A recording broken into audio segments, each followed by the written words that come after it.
Sister Mary Liu, President of NTUC, Brother Toon Singh, Secretary General, brothers and sisters, a very happy May Day to all of you.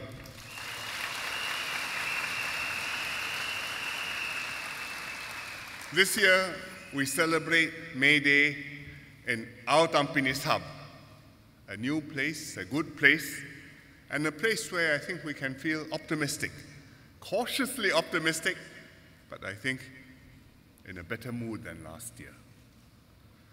Things are looking up in the world economy. The IMF is feeling optimistic. It expects global growth for the whole world this year to be higher, maybe 3.5%. In America, confidence in the economy has picked up with President Donald Trump.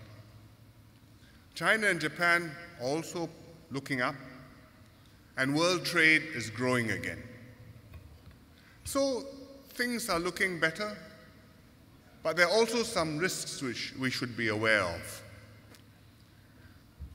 The US are talking very tough on trade. Previously, they took a multilateral win-win approach. They believed if the world prospered, the US would also do well. Now, the US is focusing on bilateral trade balances, targeting countries one by one, not cooperating in a big group multilaterally, but dealing one-on-one, and viewing trade as win-lose. If you win, that means I must have lost something. If the US has a trade surplus with another country, that's as things should be. But if the US has a trade deficit with another country, then that other country must be playing unfair. With China, America has a huge deficit. The Americans say we must deal with this problem. But we want to deal with this problem by selling more to China, not by buying less from China. Okay. And Trump has raised this issue personally with President Xi Jinping. You're unionists, you will know what this is about. It's negotiation. In a negotiation, you strike a pose, and then you bargain for the best outcome. If you talk tough and you win a better deal, that's very good. But if you talk too tough, and as a result you sour the trust and the relationship and the cooperation, then that is a lose-lose outcome. For now, other countries want to stay open to trade. And world leaders are saying the right things, whether the Chinese, whether it's Mr. Abe in Japan, whether it's Angela Merkel in Germany. They are saying the right things. They continue to support free trade, open economies, and so on. But if this harder American line leads to a tit-for-tat fight, then things can turn sour very quickly. Between the US and Singapore, the US has a big surplus with Singapore. So therefore, our relations with the US are fine. Because we don't look at it as win-lose, we look at it as win-win. Our ties with the US have remained very friendly.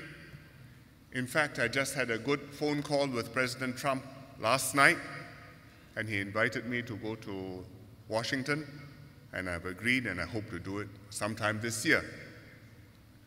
So we continue to be very good friends with the US. But because our economy is so dependent on trade, if a trade war breaks out, even if we are not directly involved, it's going to hurt our economy. And we have to be prepared for this. But meanwhile, with global growth looking up, I'm cautiously optimistic about the Singapore economy this year. Last year we grew 2%, better than expected. And what's even more encouraging than the number is that our productivity was improving. Last year we got 1% productivity growth, much better than 2013, 2014, 2015, when productivity was almost zero. And what does that mean?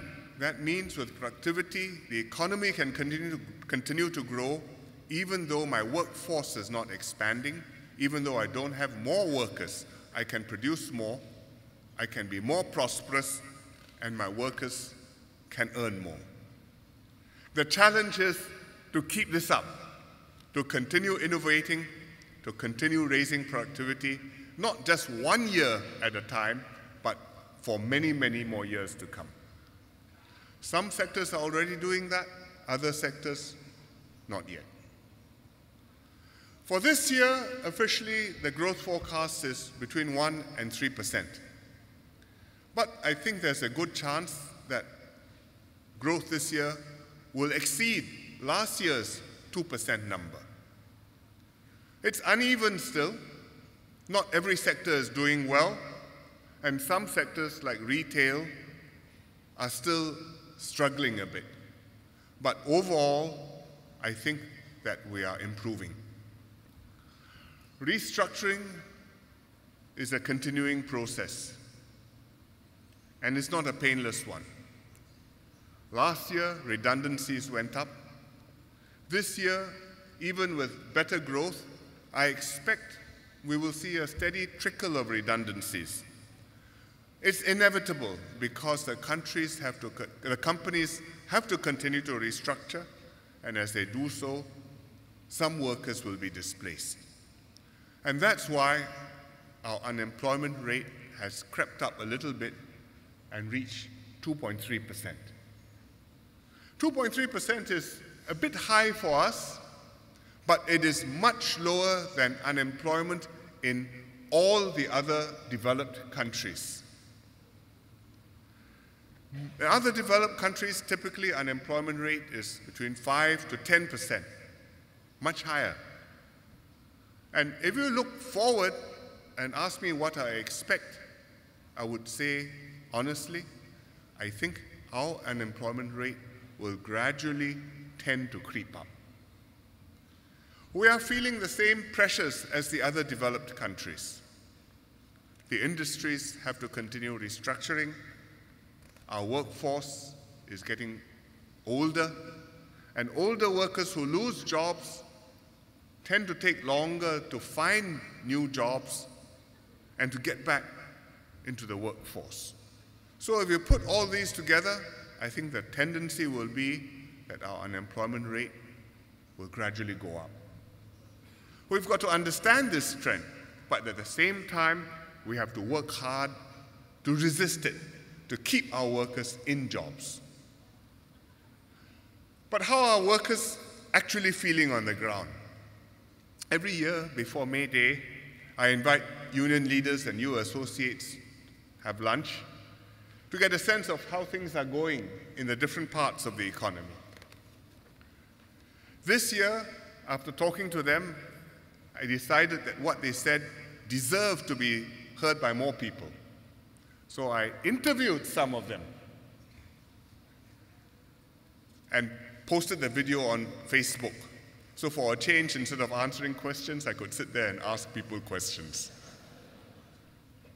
Most of the unionists were quite upbeat, although they were not sure how long this momentum would last. Last year, the mood was gloomier.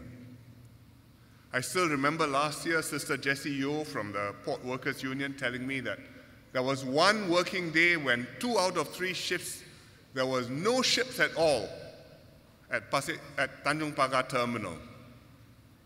And all the giraffes, the key cranes, their necks were up almost the whole day. So this year when I met Jessie and Brother Arasu, I asked them how things were doing in the port. And Jessie said, well, things are looking a lot brighter.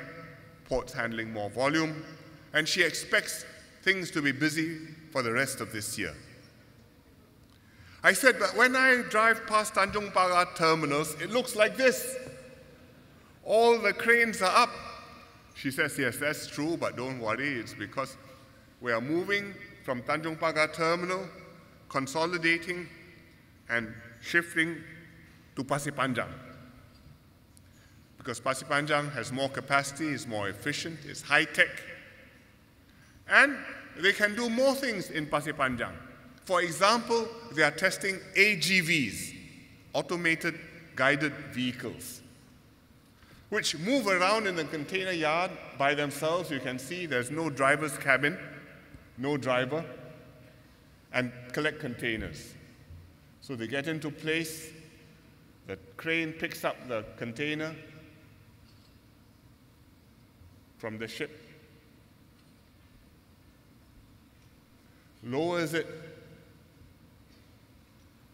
carefully onto the AGV, and off it goes. And again, faster and faster and faster. Not quite so fast yet, but one day we will get there. Most importantly for the workers, when they shifted to Pasir Panjang, all jobs were kept. No jobs were lost. Workers were retrained. Quite a few of them had to take on new roles in Pasir Panjang. But they trained, they took on the new roles, they did it. So I asked, how are the workers feeling? And she said, last year the workers were worried there was nothing to do. This year workers worried too much to do. But what about beyond this year? And they said, realistically, you're not quite certain because there's competition. There's Tanjung Pelapas, there's Port Klang, Malacca is building a new port. And you also have to worry about competition from further away, like Yangshan in Shanghai. And the other ports are also automating. So PSA and their workers have to continue to raise their productivity. But they have a plan. And the long-term plan is to build a mega port in Tuas and consolidate everything in Tuas starting 2021, which is just 4 years from now. Tuas will be even more advanced, even more efficient, even more competitive. But moving there is going to be a complicated business. The workers will have to adjust. So Jesse and Arasu asked me, can the government help us? For example, build the MRT line, get there faster. I said, I will try my best, but we will make sure we solve the problems and make sure that Tuas Port is a success, because that is critical not just for PSA, but for Singapore. But I think the PSA workers and unions and management have the right attitude. Never take things for granted. Be alive to the competition, prepare well in advance, and stay ahead. They've been through many ups and downs together, the management and the unions and PSA, over the decades.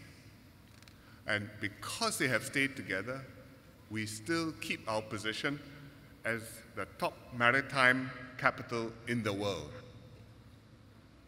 We are there, we stay there, but we know that we are not automatically floating down there. You have to work hard to be there.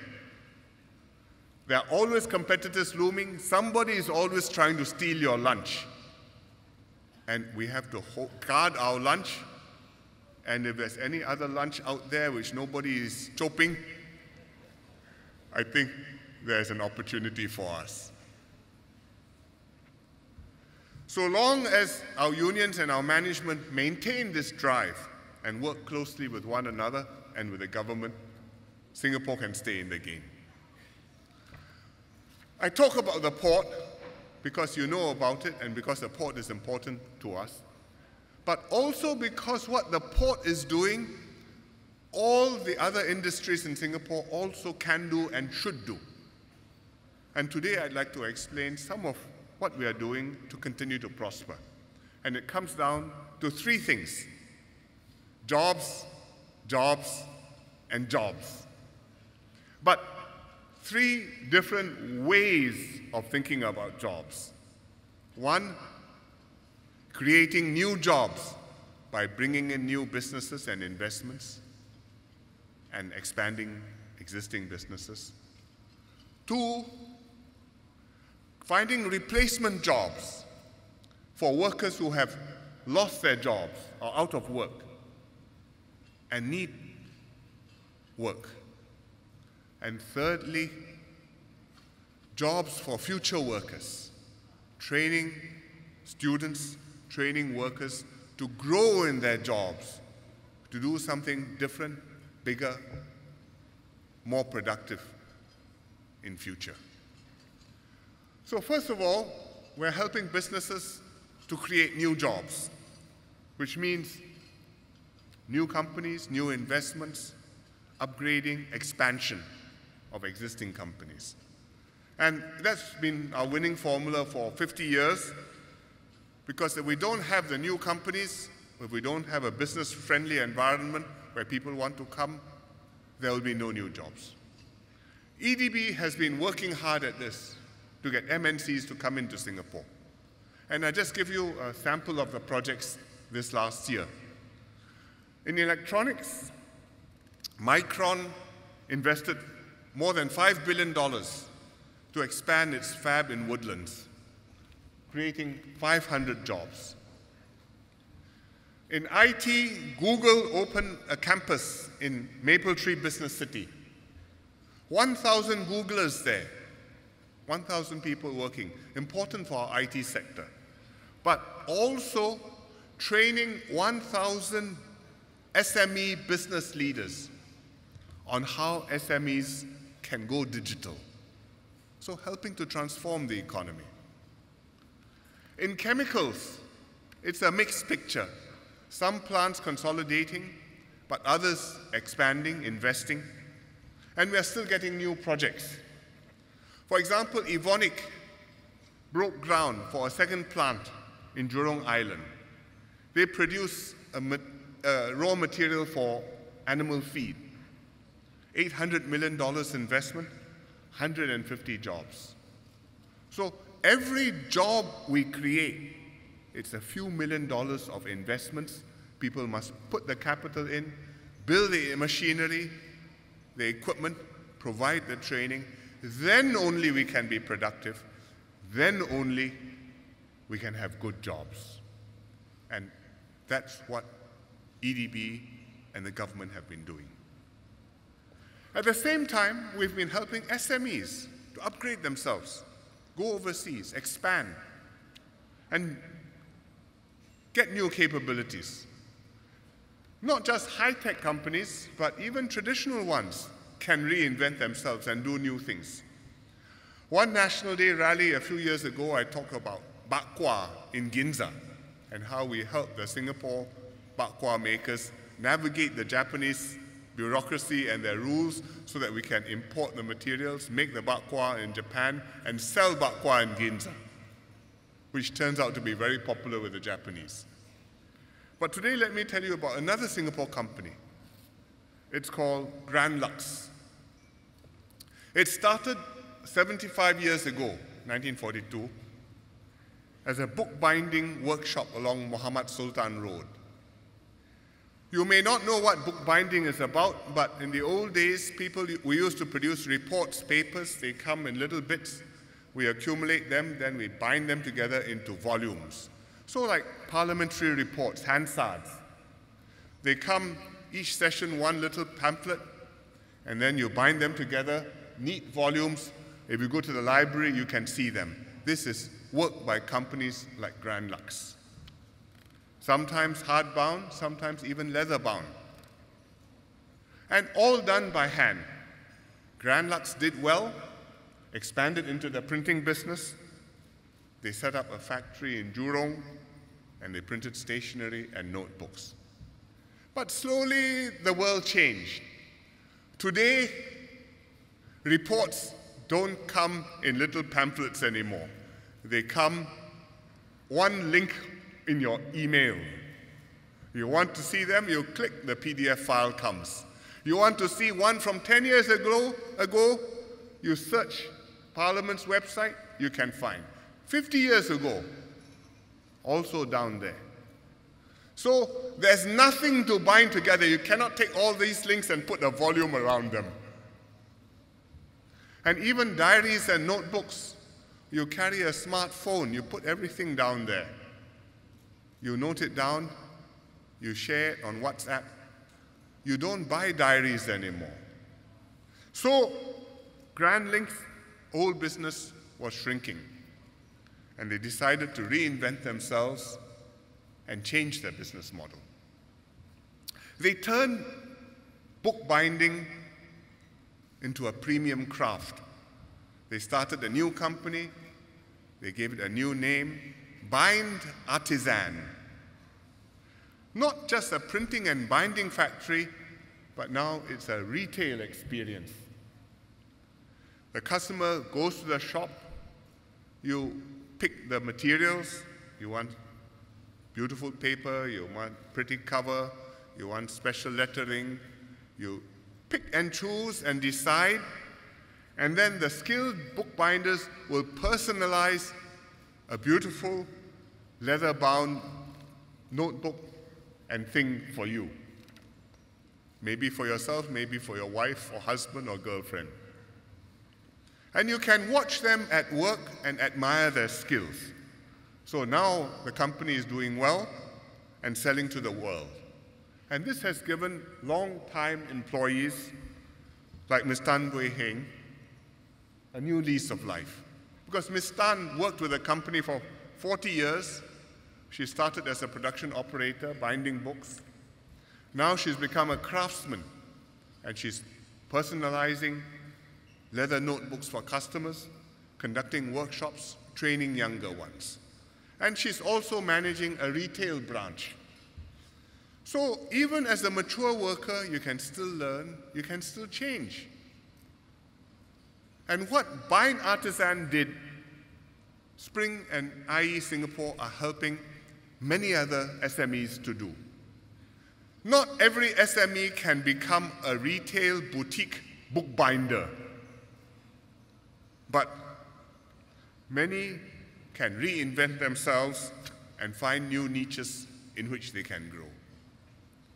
And Ms. Tan Bui Heng's story, from a production operator to become a retail branch manager, can become the story of many other workers. So firstly, we need to create new jobs. But secondly, we also need to help workers who lose jobs find alternative jobs, especially the PMETs. Because the businesses have to restructure to survive, and technology is disrupting everything. So redundancies will continue even as our economy grows. We are particularly concerned about sectors which are not doing so well. And we've expanded several schemes under Adapt and Grow. We've got the Professional Conversion Program, we've got the Career Support Program for PMETs, we've got enhanced work trial support for the rank and file. So many programs, so many names, there's a whole alphabet soup, but Brother Suise is trying all sorts of things and different approaches, and many of them will work. Let me illustrate with some actual examples told to me by the union leaders and the U associates. Brother Ma Chong Fat is from the offshore and marine industry. He is the executive secretary of the SMEEU, Marine Shipbuilding and Marine Engineering Employees Union. And the industry is experiencing tough times now. 3 years ago, it was doing well. Oil price was $100. I visited them, Keppel, and they were so happy. They told me that order books were full for the next 5 years, and workers were getting bonuses 12 months, sometimes even more. Unfortunately for the industry, the price of oil fell sharply Now it's about $50. So oil exploration, oil production has slowed down. Drilling has stopped. There's overcapacity. The orders for the drilling rigs have been either postponed or cancelled. And for the last 2 years, there have been no new orders. So the yards have to let people go. And since the last peak, the shipyards, offshore and marine, have lost 30,000 workers. 30,000 workers. If they were Singaporeans, we would have a big problem. But most of them were foreign workers, and so our own workers didn't have to bear the brunt of the redundancies. But some of our workers, Singaporeans, were also displaced. Last year, about 1,000 retrenched. This year, we expect a few hundred more. The foreign workers, they can go back to their home countries. But Singapore workers, this is home. These are our brothers and sisters. What do we do for them? Our first priority is to help them find another job. With the O&M industry as it is, it's very difficult to find a replacement job in another shipyard. But there are other industries which are doing well, which require the skills which the engineers and the technicians from the shipyards have, like transport, like aviation. And if we can marry them up, take the technicians and engineers from O&M and link them up and train them, adapt to work in transport or in aviation, I think it's a win-win. And that's in fact what we are doing. Sister Sylvia Chu, who is Executive Secretary of SISU, is working on this because SISU includes the aviation and aerospace industry. And Brother Edwin Q, who is with the Institute of Engineers of Singapore, he's the president of the institute. They are working with Brother Ma Chong Fat to organize job fairs to help workers from offshore and marine find new jobs in aerospace and in transport. And it's a bold move for workers to go and do that. It's not so easy. You have to go outside your comfort zone, but if you make the effort, you train, you can do it. And some have already done it. This is not just about schemes and programs, but also about walking with workers every step of the way. As Brother Chun Seng said just now, LM is with you. We organize job fairs, we set up stalls, we give up pamphlets, but we go beyond that. Brother Desmond Chu told me about a recent job fair which he organized here in our Tampines hub. Very successful, 700 people came, and they matched up maybe 200, and we hope from that we'll have a good proportion of new jobs. At the fair, he noticed one person walking around the stall for some time looking lost. He went around once, he didn't stop anywhere. He went around a second time, he didn't stop anywhere. He went around 3 times, didn't stop anywhere. So Desmond went up to him and asked, "What's the matter? You didn't stop anywhere." And the man said he was lost. He had the pamphlet, he saw the stalls, but he didn't know which job would fit him. So Desmond counseled him, found out he was a shipyard material handler, and matched him with a laundry operator. What Desmond did for this worker is what we want to do with every displaced worker. Each one is an individual, a brother or a sister, not a statistic. Each one needs to make the effort, but each one we will hold his or her hand and help her make that change and get into a new job. And that's why the labor movement is, as the SecGen says, an unusual labor movement. It takes care of those who have jobs, helps them to keep their jobs. For those who have lost their jobs, NTUC helps them get replacement jobs. And those who are still in school, NTUC works with the government and with business to keep this economy going so that there will be jobs for the people when they come out from school. Unions elsewhere don't think about those who are jobless, and especially the young who have yet to enter the job market, because their members are the ones who are working, and they protect the ones who are working, sometimes at the interest of those who are not working. In many countries after the financial crisis, youth unemployment went up and has stayed up and is very high. It's a very serious social problem. And even those who are working are often underemployed. You see it in Europe, with Spain, with Italy, in the southern European countries. You see it even in France. In Asia, we see it in Korea and in Taiwan.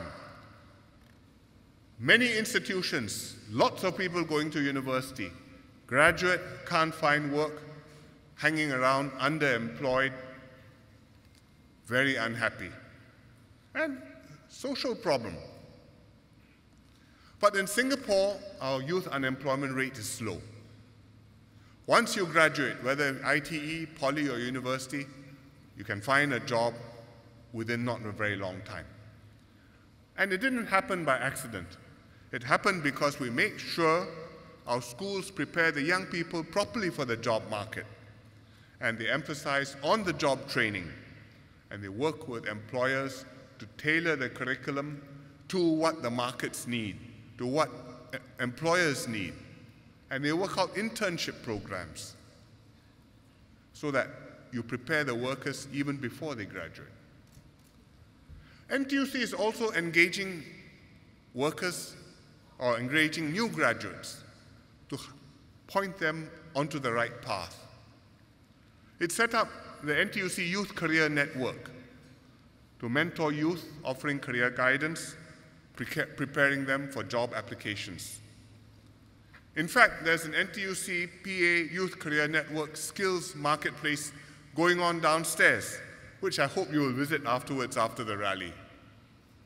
And the network is not only doing good work, but the good thing is it has attracted many passionate volunteers.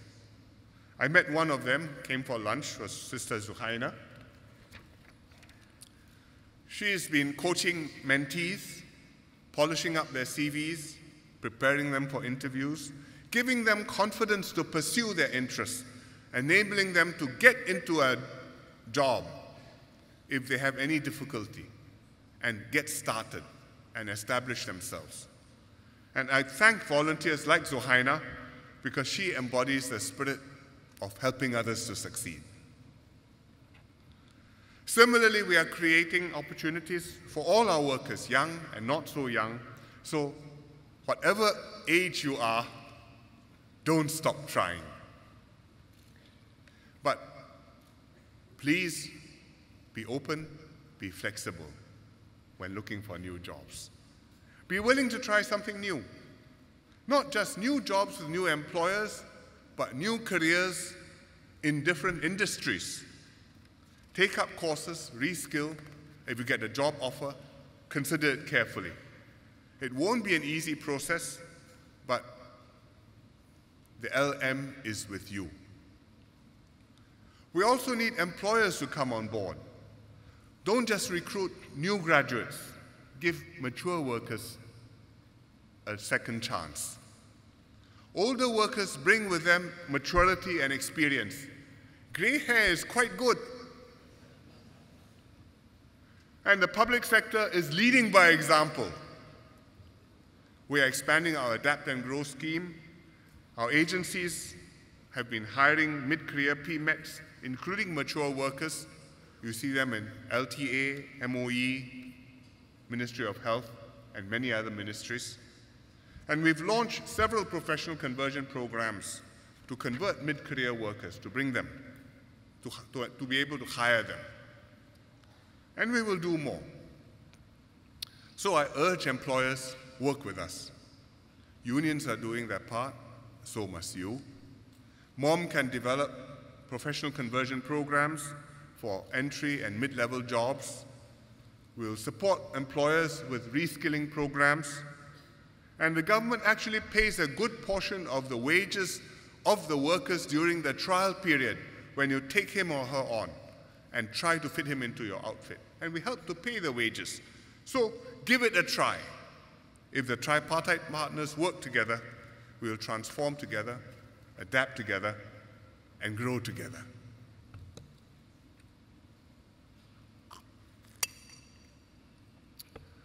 So that's the second point.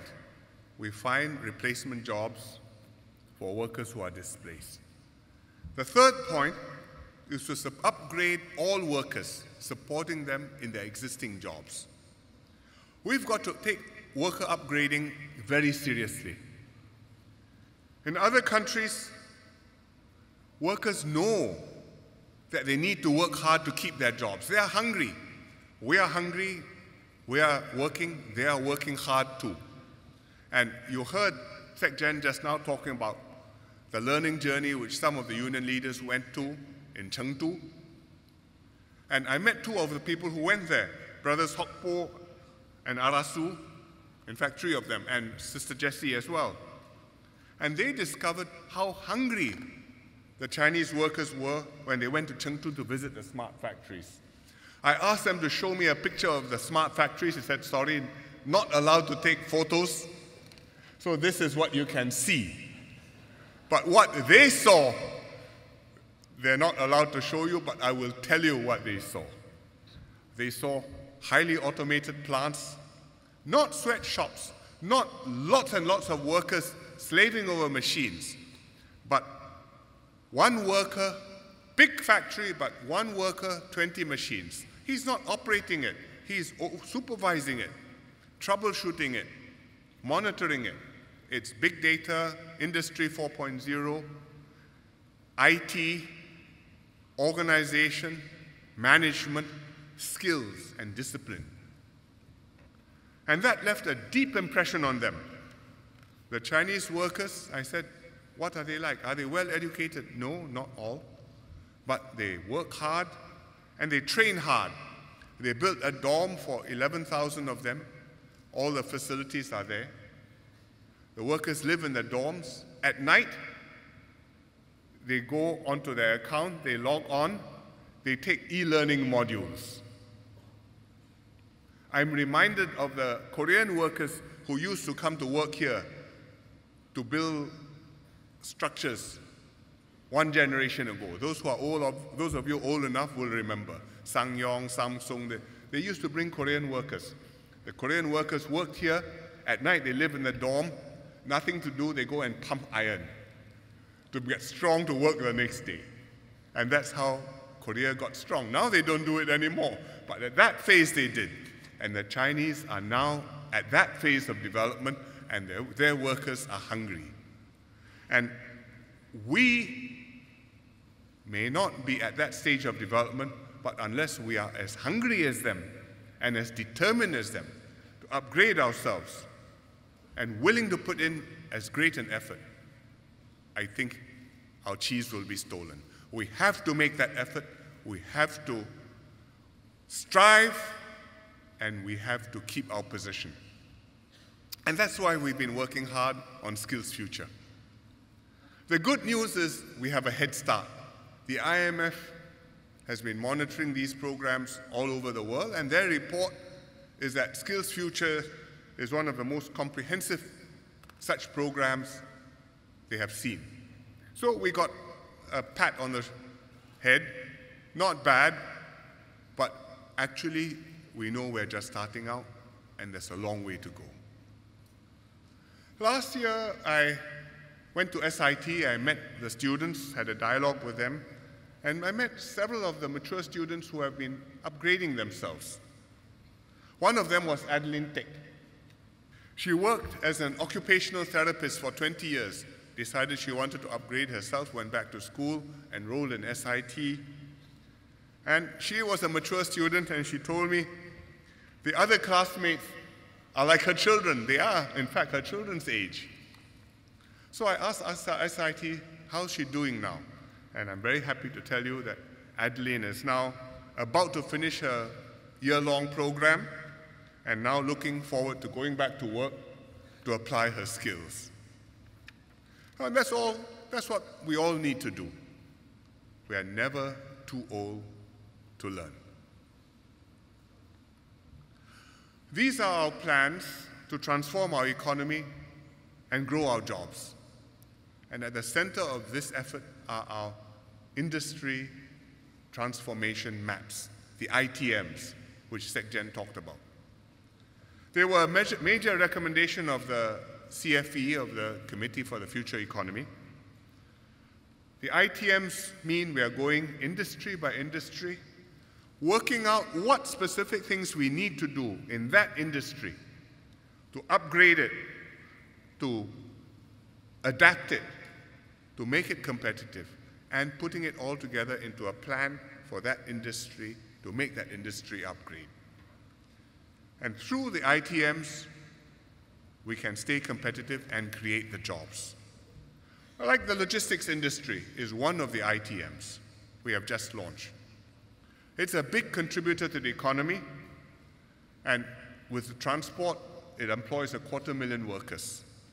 And there are good prospects because you can use technology, you can use robotics, you can use data analytics. And I'm very happy that NTUC is also a little bit in this business through NTUC FairPrice. FairPrice has a new distribution center in Joo Koon, equipped with an automated storage and caddy pick system. And I show you this, only slightly speeded up.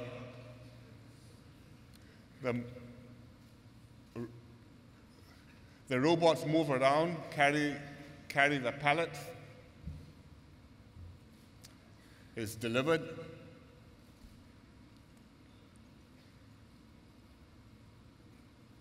It goes to the bay, it's wrapped up automatically.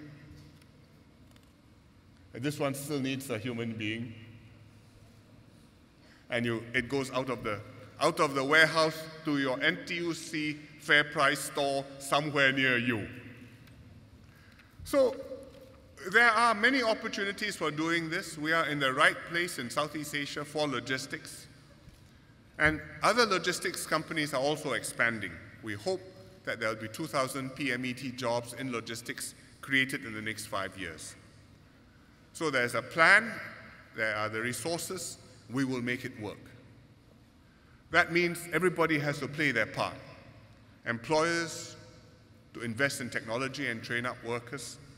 Unions to work with employers, identify where the new jobs will be, and help the workers get the new skills.